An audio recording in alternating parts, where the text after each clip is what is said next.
A dramatic arrest in Lawrence. Armored cars, officers carrying long guns, and federal agents taking a man into custody. America, I need to tell you about a system failure so catastrophic that it literally put a violent gang member back into the streets just weeks before federal agents had to conduct an armed standoff to arrest him. Luis Jose Nivar Cabral, a suspect of the Trinitarios gang member accused of trafficking fentanyl and committing violent home invasions, was released from jail in Massachusetts because something called a LaValli rule. This is a legal loophole created by the ongoing public defender strike. But here's what should make your blood boil. This dangerous criminal was arrested by state police on August 31st with an active warrant, released on September 2nd because there was no lawyer to represent him. And then federal agents had to use flashbangs and battering rams to arrest him 2 weeks later. This is what happens when the justice system prioritizes bureaucracy over public safety.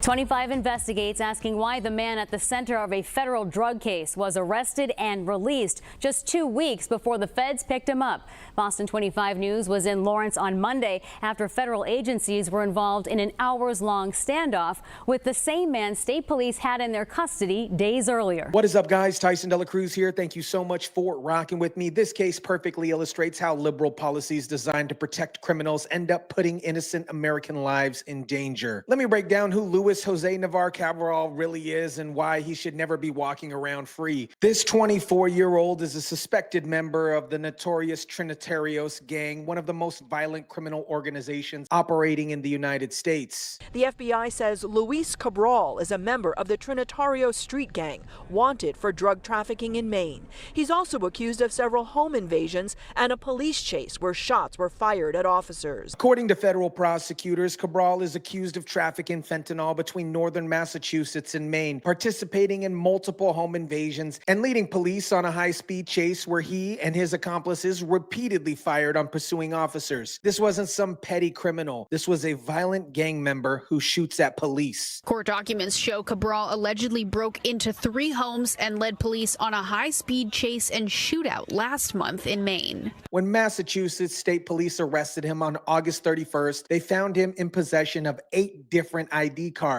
A clear sign of identity fraud and sophisticated criminal activity. But somehow this dangerous criminal was back on the streets within days because of a legal technicality designed to protect defendant rights. Here's where the system completely failed. Massachusetts has something called the LaValli rule, which requires defendants to be released if they don't have legal representation within 45 days. This rule was created to protect defendants' constitutional rights, but it's being exploited because of the ongoing public defender strike. Cabral was in the Middlesex House of Correction in Billerica in May when he's accused of assaulting another inmate.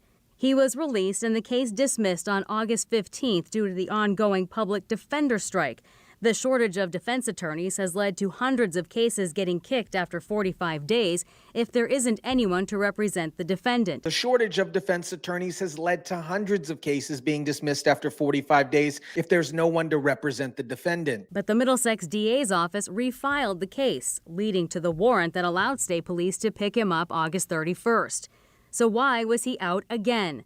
25 Investigates brought that question to mass trial courts. The Middlesex DA office refiled the case, which led to a warrant that allowed state police to arrest him on August 31st. But then, get this is the insane part. The bail clerk released Cabral within days of his arrest. On September 2nd, he was back on the streets. Think about this timeline. Violent gang member assaults an inmate in jail, gets released because of a public defender strike, gets rearrested on a warrant, then gets released again. 2 weeks later, federal agents need flashbangs and battering rams to arrest him. Federal agents finally moved in on Cabral on September 15th, and they weren't taking any chances. This was a full-scale tactical operation involving the FBI, Homeland Security, and local law enforcement.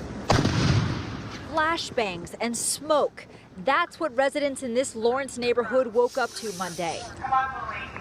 We have a warrant. We're not going anywhere. Moments earlier, a SWAT team called for a suspected gang member to leave this home on Roberta Lane. Federal agents used a battering ram to break down the fence and deploy flashbangs to end the standoff. This is the level of force required to arrest someone who should have been in jail the entire time. Then it was a pop and the crunch of federal agents ramming their car into a fence surrounding the home. And I saw the SWAT, and I saw the big truck that they destroy everything.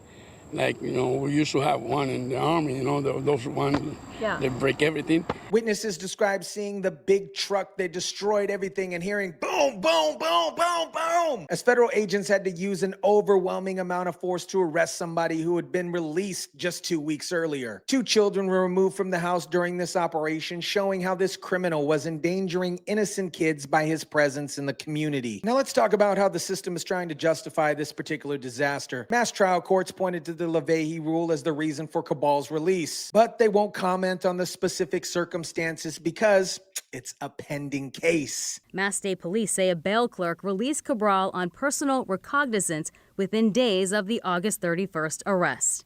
And according to the docket, that release happened September 2nd. The U.S. Attorney's Office also won't comment on the circumstance around his arrest and release. This is classic bureaucratic buck passing. Everyone has an excuse, but nobody takes responsibility for putting a violent gang member back on the streets where he could have killed innocent people. The public defender strike has created a situation where violent criminals are being released, not because they're innocent, not because they're not dangerous, but because there's no lawyers available to represent them. This is insanity disguised as constitutional protection. This case represents a much bigger problem on how liberal policies prioritize criminal rights over public safety. The LaValli rule was designed to protect defendants for indefinite detention, but it's being exploited to release dangerous criminals back into communities. Now we are now seeing people cleaning up what's left over here.